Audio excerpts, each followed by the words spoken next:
कहानी की शुरुआत एक भयानक तूफान से जूझते हुए प्लेन से होती है, जहां हमारी मेन कैरेक्टर लिंडा अपने दोस्तों के साथ बिजनेस ट्रिप से लौट रही थी। सब कुछ ठीक चल रहा था कि तभी अचानक प्लेन जोर जोर से हिलने लगा और अगले ही पल उसमें एक जोरदार विस्फोट हो गया। जो लोग बिना सीट बेल्ट के खड़े थे वे बुरी तरह इधर उधर जा गिरे। इसके तुरंत बाद केबिन का हिस्सा प्रेशर के कारण फट गया और तेज हवा के झोंकों में कुछ लोग सीधे बाहर उड़ गए। इसी अफरा तफरी के बीच मैनेजर ने अपनी जान बचाने के लिए लिंडा का पैर कसकर पकड़ लिया। वहीं एक आदमी मदद के लिए बॉस की ओर बढ़ा, लेकिन बॉस ने उसे बेरहमी से बाहर की तरफ धकेल दिया। मगर गिरते वक्त उसने मैनेजर का पैर पकड़ लिया, जिससे उसका बैलेंस पूरी तरह बिगड़ गया और दोनों एक साथ प्लेन से बाहर गिर पड़े। लिंडा अभी इस सदमे से उबर भी नहीं पाई थी कि तभी उसे महसूस हुआ कि चारों तरफ अंधेरा छाने लगा है और प्लेन बेकाबू होकर सीधे समुद्र की तरफ गिर रहा है।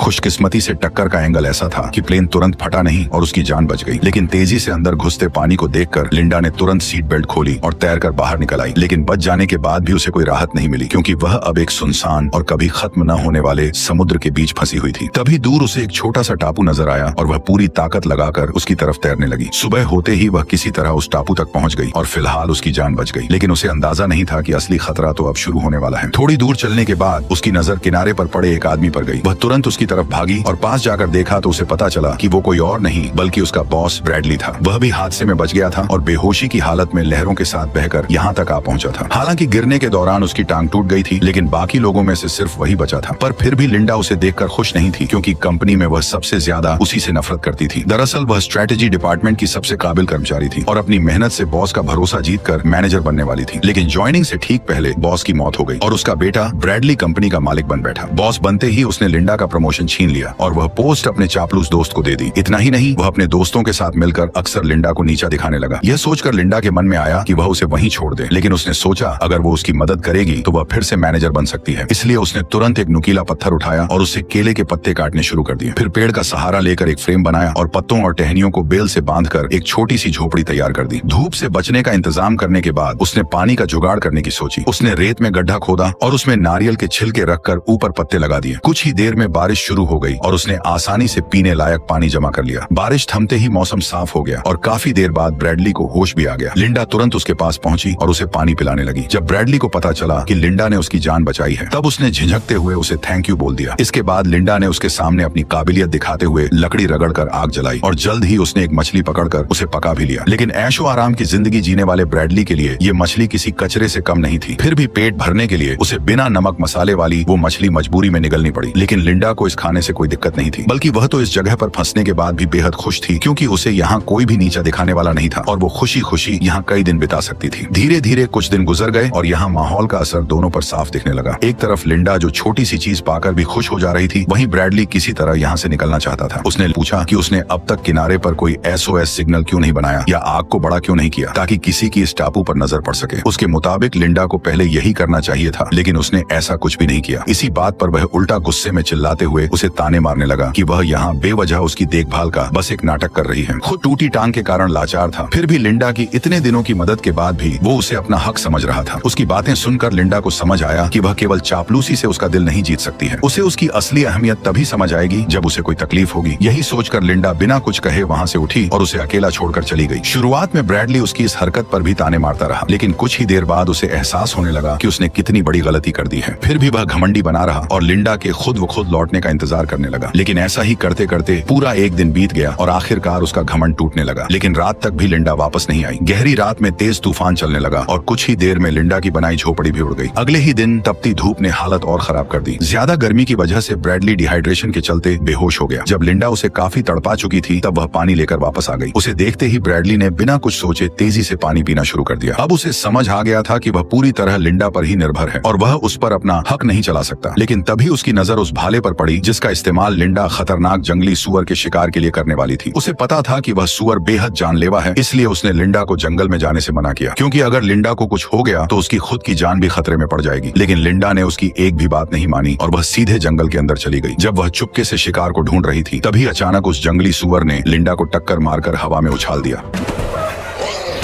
अच्छी बात यह रही कि गिरा हुआ पेड़ अचानक सुअर के सामने आ गया, जिससे वह सीधे हमला नहीं कर सका और लिंडा को तुरंत उठकर भागने का मौका मिल गया। लेकिन सुअर जैसे ही उसकी गंध पकड़कर पीछे दौड़ा, तब उसे रास्ते में सिर्फ फटे कपड़े ही मिले। सुअर कुछ समझ पाता उससे पहले ही लिंडा ने मौका देखकर भाला उसके शरीर में गहराई तक घुसा दिया। दर्द से पागल होकर सुअर ने भाले को मोड़कर तोड़ दिया और गुस्से में बेकाबू होकर दोबारा उस पर हमला करने दौड़ पड़ा। इसी खतरे के बीच लिंडा ने तुरंत लकड़ी के डंडे को सामने कर दिया।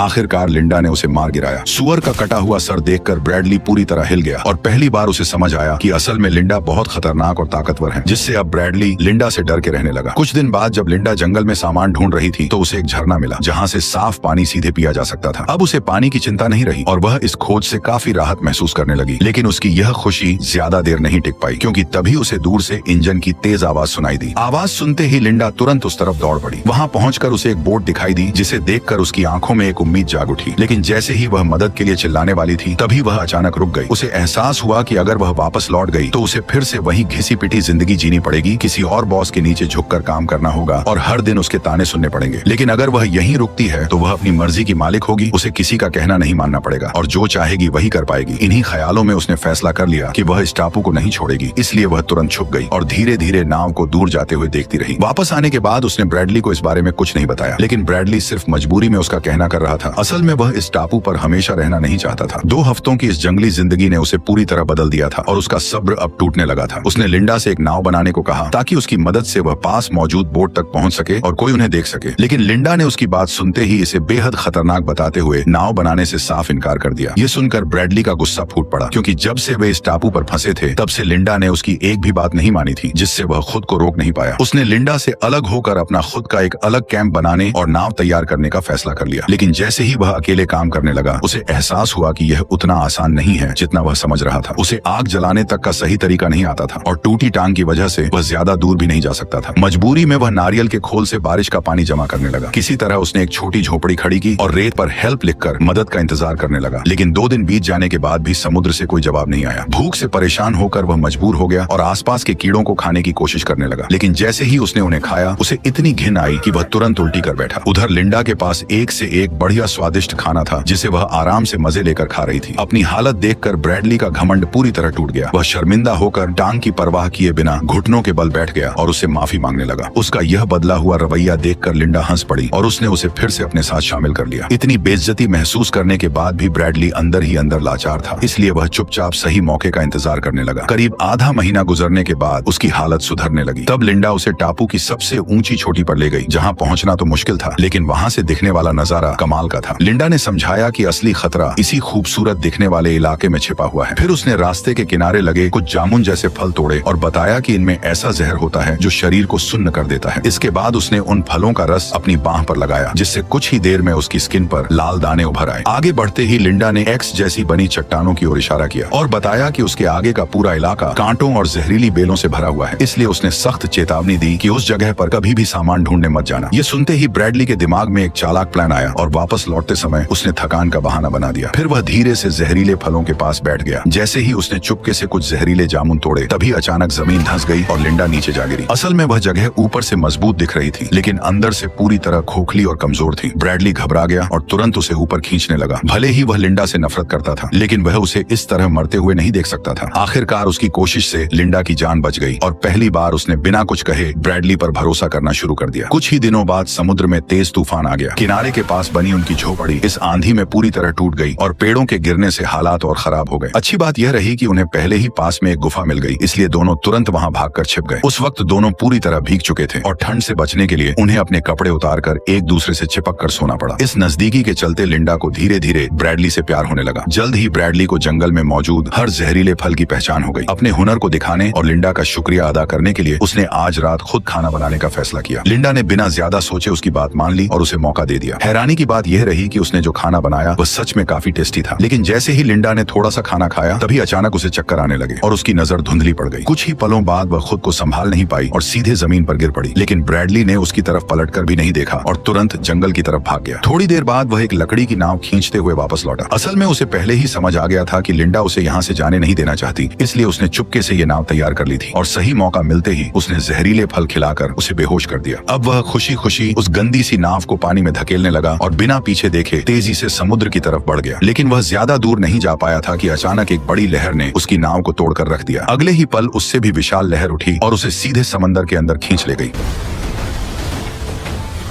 खुशकिस्मती से वह ज्यादा दूर नहीं गया था, इसलिए होश में आते ही लिंडा ने तुरंत उसे किनारे खींचकर बचा लिया। होश में आते ही ब्रैडली घबराकर उससे माफी मांगने लगा, लेकिन लिंडा ने कुछ नहीं कहा और चुपचाप उसे पका हुआ केकड़ा थमा दिया। ब्रैडली ने बिना सोचे समझे उसे खा लिया, लेकिन कुछ ही देर में उसका मुंह अजीब तरीके से सुन्न पड़ गया। देखते ही देखते यह असर उसके पूरे शरीर में फैलने लगा और वह समझ नहीं पाया कि आखिर हो क्या रहा है। तभी लिंडा ने सच्चाई बताई कि यह ब्लू रिंग ऑक्टोपस का जहर है जो शरीर को सेकंडों में पैरालाइज कर देता है और इंसान चाहकर भी हिल नहीं पाता। असल में यह सब उसने ब्रैडली को सबक सिखाने के लिए किया था। इसके बाद उसने एक चाकू निकाला, उसे थोड़ा गर्म किया और तुरंत ब्रैडली की पैंट उतार दी। धीरे धीरे वह उसके पास आई और इशारों में उसे समझाने लगी कि वह अब क्या करने वाली है। यह देखकर ब्रैडली बुरी तरह घबरा गया। तभी अचानक लिंडा ने चाकू चलाया और अगले ही पल खून की पिचकारी चल गई, जिससे ब्रैडली का गला लाल हो गया। यह देखकर लिंडा मुस्कुराने लगी। फिर उसने वो चीज दिखाई जिसे उसने काटा था। दरअसल वह कोई इंसानी अंग नहीं बल्कि एक चूहा था। यह सब उसने सिर्फ ब्रैडली को डराने के लिए किया था, ताकि वह दोबारा ऐसी हरकत करने की हिम्मत न करे। उसकी चालाकी और हाथ में पकड़े चाकू ने ब्रैडली का सारा घमंड तोड़ दिया और वह बिना सवाल जवाब किया उसका कहना मानने लगा। लेकिन यह कंट्रोल लिंडा ज्यादा देर तक एंजॉय नहीं कर पाई। एक दिन जब वह सामान ढूंढ रही थी, तभी फिर से दूर से इंजन की आवाज सुनाई दी। इस बार सामने वाला भी उसे देख चुका था। जैसे जैसे नाव पास आई, लिंडा ने देखा कि वह कोई और नहीं बल्कि ब्रैडली की मंगेतर जेनी थी। दरअसल रेस्क्यू टीम भले ही हार मान चुकी थी, लेकिन जेनी ने उम्मीद नहीं छोड़ी थी और लगातार उसी इलाके में ब्रैडली को ढूंढ रही थी। और अब जाकर उसकी तलाश खत्म हो गई। लिंडा जबरन जेनी को देखकर मुस्कुराने लगी, जैसे वह उसे बेहद देखकर खुश हो। फिर मजबूरी में उसने जेनी को बता दिया कि ब्रैडली जिंदा है। लेकिन लिंडा अभी भी इस टापू को छोड़ना नहीं चाहती थी, जबकि जेनी को अब उन दोनों के जिंदा होने का सच पता चल चुका था। हालांकि यह बात सिर्फ जेनी और उसके साथ आए गाइड को ही पता थी। इसी वजह से लिंडा ने मन ही मन एक खतरनाक फैसला कर लिया। उसने झूठ बोला कि उसे एक छोटा रास्ता पता है और दोनों को उसी दिशा में ले जाने लगी। थोड़ी देर बाद वो उन्हें एक खतरनाक चट्टान के किनारे पर ले आई, जहाँ वह खुद मरते मरते बची थी। फिर उसने जूते के फीते बांधने का बहाना बनाया और दोनों को आगे बढ़ने के लिए कह दिया। जैसे ही जेनी ने आगे कदम रखा, जमीन अचानक धंस गई और वह सीधे नीचे गिरने लगी। दरअसल यह सब लिंडा का दोनों को मारने का प्लान था, लेकिन किस्मत से सिर्फ जेनी ही फंसी थी और गाइड अभी भी जिंदा था। उसी वक्त लिंडा अंदर ही अंदर सोच में डूब गई कि वह क्या करे और क्या न करे। कुछ समय बाद वह अकेली ही ब्रैडली के पास लौट आई और बाकी दोनों के साथ क्या हुआ ये जल्द ही पता चलने वाला था। चट्टान से लौटने के बाद लिंडा अंदर ही अंदर टूटती जा रही थी। उसे खुद पर यकीन नहीं हो रहा था कि उसने ये क्या कर दिया है। तभी ब्रैडली वहाँ आया और उसे जंगल चलकर खाना लाने को कहा, लेकिन लिंडा ने तबीयत का बहाना बनाकर साफ मना कर दिया। मौका मिलते ही ब्रैडली ने चाकू उठाया और बिना कुछ कहे जंगल की तरफ निकल गया। जंगल के अंदर पहुँचते ही उसने शिकार करने का फैसला किया और कुछ देर पीछा करने के बाद उसे एक छोटा जंगली सूअर नजर आया। वह धीरे धीरे उसके करीब पहुंचा, लेकिन अगले ही पल अचानक उसकी नजर जमीन पर गई। दरअसल जहां सूअर मिट्टी खोद रहा था, वहीं से इंसान का एक हाथ बाहर निकला हुआ था। करीब जाकर देखते ही ब्रैडली के होश उड़ गए, क्योंकि वह हाथ उसकी अपनी मंगेतर का था। उसके हाथ में पहनी अंगूठी वही थी जो उसने सगाई के वक्त उसे पहनाई थी। ये सच सामने आते ही ब्रैडली का गुस्सा बेकाबू हो गया और वह तेजी से लिंडा की तरफ भागा। जैसे ही लिंडा ने उसे अपनी ओर आते देखा, वह एक पल के लिए घबरा गई। ब्रैडली ने हाथ में अंगूठी दिखाते हुए पूछा कि तुमने ऐसा क्यों किया? अंगूठी देखते ही लिंडा सब समझ गई। उसने खुद को बचाने के लिए कहा कि यह सब एक हादसा था, लेकिन ब्रैडली को उसकी बात पर बिल्कुल भी यकीन नहीं हुआ। हालात बिगड़ते देख लिंडा ने धीरे से अपनी कमर की तरफ हाथ बढ़ाया, लेकिन ब्रैडली पहले ही वो चाकू चुरा चुका था। यह देखकर लिंडा घबरा गई और तुरंत जंगल की ओर भागने लगी। ब्रैडली भी उसके पीछे दौड़ पड़ा। जब लिंडा के पास बचने का कोई रास्ता नहीं बचा, तब उसने तुरंत एक नया प्लान बनाया। उसी वक्त ब्रैडली ने पेड़ के पीछे उसकी परछाई देख ली, लेकिन जैसे ही वो वहां पहुंचा, उसे सिर्फ उसके छोड़े हुए जूते ही मिले, जिसके फीते गायब थे, जिससे उसे कुछ गड़बड़ महसूस हुई। अचानक लिंडा पीछे से उस पर टूट पड़ी और फीते से उसका गला कसकर दबा दिया, जिससे ब्रैडली का सांस लेना मुश्किल हो गया। ब्रैडली ने पूरी ताकत से खुद को छुड़ाने की कोशिश की, लेकिन लिंडा ने पकड़ ढीली नहीं की। इस धक्का मुक्की में ब्रैडली के हाथ से चाकू छूटकर नीचे गिर गया। तभी आखिरी जोर लगाकर उसने लिंडा के बाल खींचे और उसे पलटकर जमीन पर गिरा दिया। इसके बाद वह उसके ऊपर चढ़ गया और उसका चेहरा कीचड़ में दबाकर उसे खत्म करने की कोशिश करने लगा। तभी मौका मिलते ही लिंडा ने चाकू उठा लिया।